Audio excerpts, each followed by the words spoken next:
to give a follow-up video to the last one I made because, as I suspected, some people were not happy with some of the advice that I had given, which, to be honest, wasn't really advice. It was my opinion based on my research that I was sharing with you, so do keep that in mind.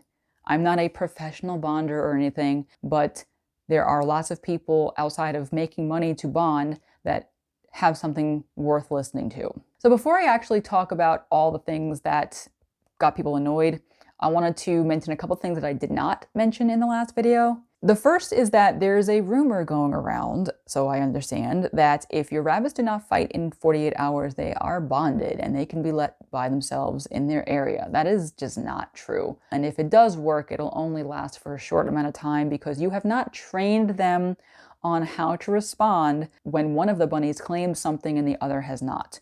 In a controlled, expand over time environment, you can conjure up the situation in a training fashion where they learn what is appropriate to do, if you will, when coming across something that the other bunny owns or something that they both don't own. So if you let them out after the 48 hours, they're going to come across furniture that one of them has claimed previously, or they're going to come across a neutral item that both of them want, and they don't know how to handle that because they were just let by themselves. So somewhere along the way, it's going to break down if it works at the beginning at all. Just give it the extra time. You're not losing anything by doing so. I'm not going to say it's never worked for anybody, but it has not worked significantly enough times to warrant it being a viable method that other people should look into. I mean, just because, someone I know decided to smoke 4 packs a day and did not die of lung cancer and lived to be 110 doesn't mean that now that's good advice. The second thing I did not mention in the other video is the idea that you are not neutral to your rabbits. You are claimed territory. So if you're sitting in the space with them, you could actually be contributing to some of the animosity you see. Again, I sat with my first pair I bonded and it was fine. I sat even with my second pair and it was fine. But this is something to consider if your bond is not working out, or even if you want to just cut to the chase and be safe and don't start off with being in the pen to begin with, which is what I'm doing with my quad because they're crazy. In the UK, when you give your rabbits to a professional bonder, that bonder is neutral. So they may or may not choose to sit in with the rabbits. It's not going to cause a big deal because none of the rabbits have claimed them, but you as the owner are certainly claimed, especially if you have a good bond with your rabbit. So keep that in mind, especially if you're having trouble and you think about, oh, I'm actually sitting with them, maybe it's time to move out and have them in their own space without you. The House Rabbit Society, which is the American organization that governs a lot of where we get our rabbit care tips from, they're not exactly the go-to for bonding, and I might have been unclear in the last video about that. I did add more of an explanation in the description, but while they do have bonding information, it's not like everyone's rushing to the House Rabbit Society to find out how to bond. They're going to go to individual resources. The UK has been domesticating rabbits longer than the US has, so the UK is going to have more of a uniform approach to the methods. And I really appreciate that. The US just doesn't have that for whatever reason. The information that is on the House Rabbit Society website is outdated, or at least just old. Not only is the National House Rabbit Association in contradiction to itself about bonding methods, but then you've got each United States chapter of the House Rabbit Society that is divided, and honestly, some of those chapters give really bad advice. I read one state chapter, I won't say who to single them out, but they said literally the larger the neutral space is, the better, because a small space will breed animosity and you're asking for a fight. I mean, I don't know how many times that worked for them in order for them to think it was a viable option, but obviously enough, because they wouldn't be advising it if they thought it was trash. But at the same time, that's still like if you play a Monopoly game and you happen to roll 13 snake eyes in the game, are you going to say that it's an easy roll? No. Like, you just happen to be on some weird cloud 9 or something. Like, I don't know. That's just not normal. But even with that said, let me remind you again that we are, as humans, trying to overcome rabbit instinct and rabbit inclinations, behavioral inclinations. Like, listen to ourselves. Like, how are we supposed to really do that? It's to an extent, trial and error. And fortunately, we are now at a point where a lot of the error is behind us, but there's still room for the trial. This brings me to stress bonding. The last video has had people from the UK particularly talk about the rubbish that I have spewed about. Guys, where's the lie? What is dangerous about it? Well, they'll say because they can fight in the carrier. But I'm like, well, that's because you have an idea about what it is. You don't actually understand what actually happens when the carrier is implemented. They're not fighting in the carrier. Obviously, if you have a huge carrier where there's a bunch of room, maybe. But if you have it properly where they're touching and they're not able to walk around, they're not going to just start fighting in there because they're in a heightened state of uncertainty. And it's just the way the chips are going to go. And this is not, you know, the far corners of the internet anecdotal evidences for stress bonding here. This is mainstream thousands and thousands and thousands of cases. This is not like, you're not going to find thousands of cases about like the large space that state House Rabbit Society chapter advocated for. You're not going to find that. But you are going to find stress bonding as the only viable option for many bonders here in the US. And I'm not going to say professional bonders because technically we don't have many of those. It's more of a UK thing. But again, what makes you a professional? I can say I'm a professional piano player.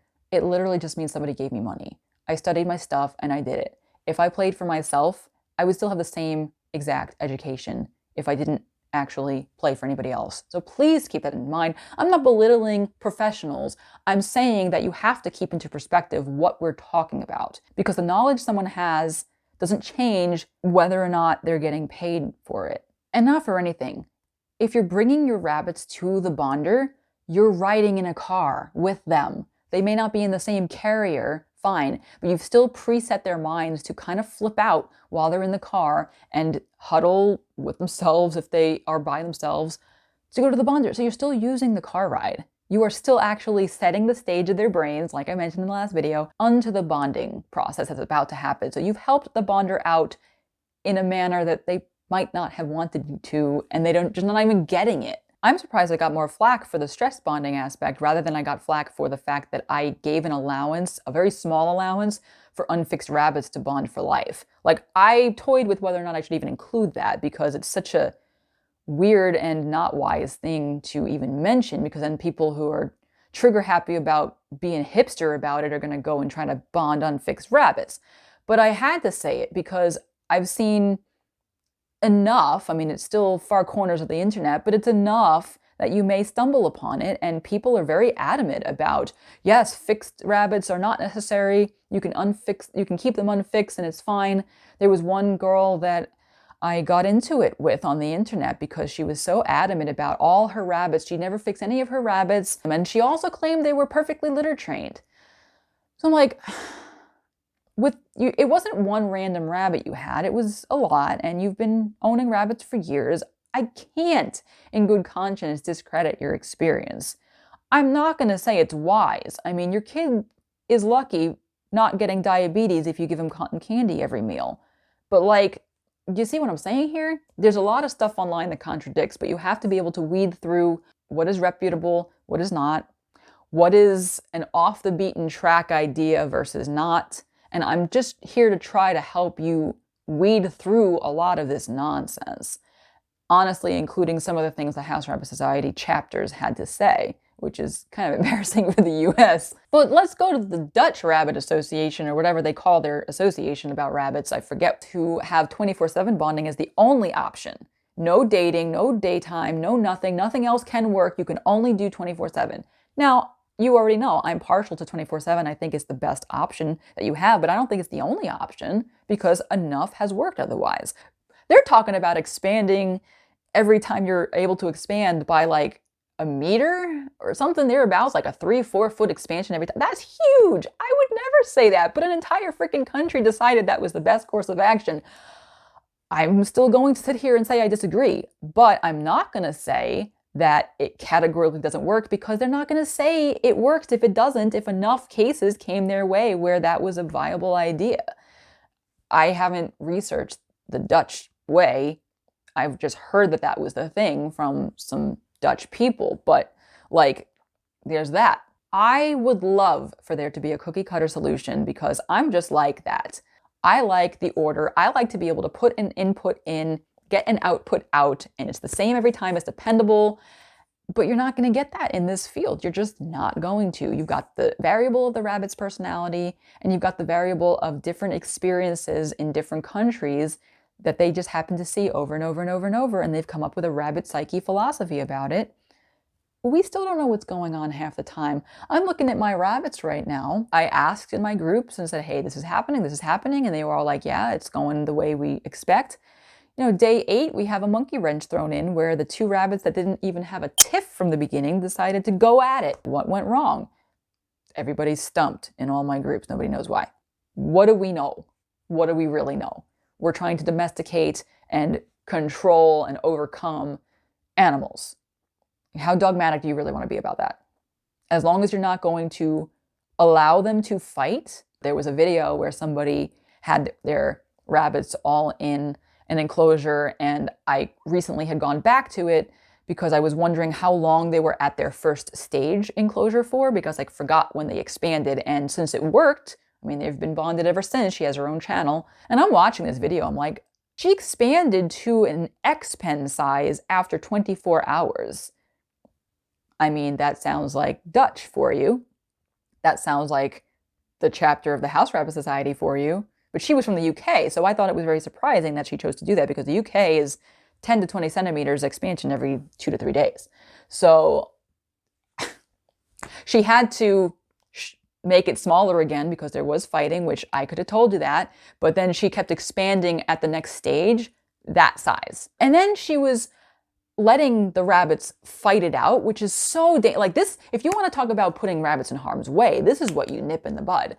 She let the 2 that were having animosity toward each other fight it out. She was filming this fight, and I'm like, 3 days ago you should have stepped in. Like at that point, like you have to stop that. Someone's gonna latch onto a neck and kill each other. You can't do that, honey. Come on. But even with that mistake, I think she was bonded in 2 to 3 weeks. I'm not sitting here telling you, oh, she did everything right. She might have eaten cotton candy for her whole life and just didn't get diabetes, okay? Follow my analogies here. I'm just saying you have to figure out which pieces of advice are from reputable sources, which pieces of advice are just sheer logic, which pieces of advice are things that have been proven over and over through experience, through anecdote, and have now reached a plateau of being reputable in and of itself because of its sheer volume of success. If you don't want to do stress bonding, fine. Nobody in the UK does, and they've got bonding rabbits all over the place. It's not a problem. I was just saying that stress bonding can, and usually does, especially with the testament of when I asked the 2 groups about my question, how fast can it happen? Stress bonding does tend to lend itself to accomplishing your goals faster at very little rabbit expense. It doesn't hurt them at all. The UK is just trying to eliminate any possibility whatsoever in their mind about causing some sort of a terrified reaction that could lead to stasis. That's what it boils down to. Stasis, you should know, is when the rabbit's gut stops working, and it is often a result of stress if it's not something directly from their diet.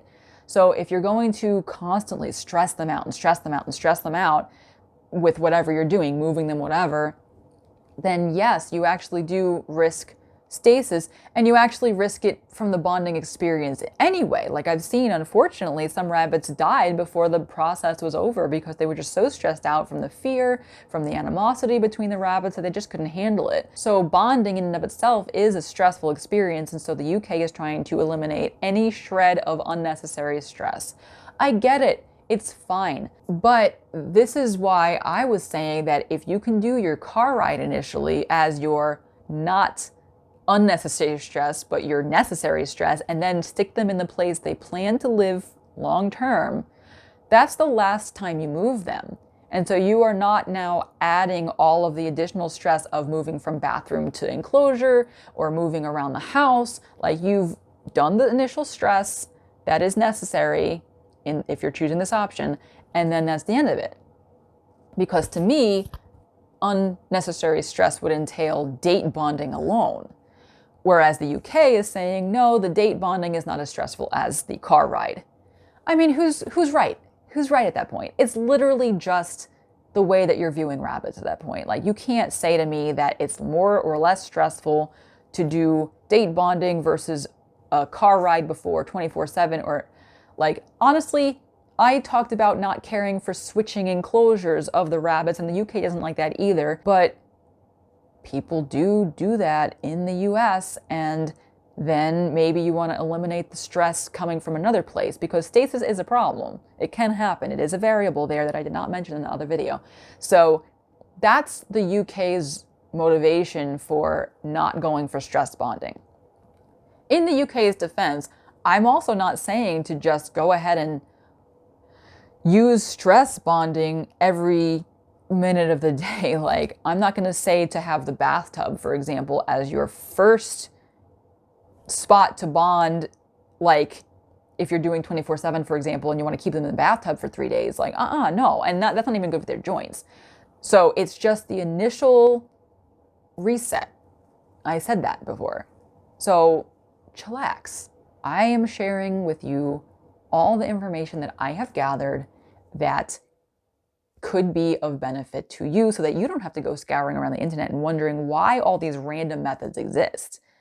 There is a reason they exist, but it is either because it was one time an anecdote that one random person happened to have a unicorn about.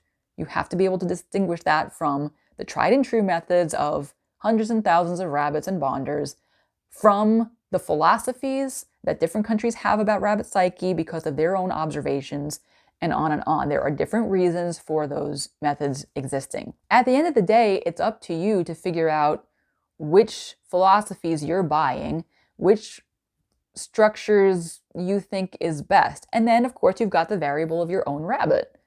I had sweethearts for my first two. I have monsters now. I mean, it's not going to go the same way. I mean, even forced cuddling. I talked about how I think that's kind of just a thing that makes the human feel better, because I don't think it accomplishes anything. The other day I did forced cuddling. I mean, like, it's about what you think that the rabbit needs in the moment. And I didn't really do it the UK way. They were in the neutral space, and I kind of just encouraged a grooming the way that it is fostering, because it was like a big head war. But whatever, it doesn't matter. I went a UK route when originally I didn't think it was going to work. So I'm giving you the tools that you can use, mix and match the toolboxes. You know what I'm saying? It's not rubbish. It's not dangerous. So I'm not entertaining the comments anymore. Take it or leave it. That's literally what it is. I have literally just told you what exists out there, and I've told you which methods are popular and often done with success. I'm not telling you that it's the answer to bunny psyche. I'm telling you that it is what has helped me. So thank you for entertaining the second video. Please stick around. Thank you.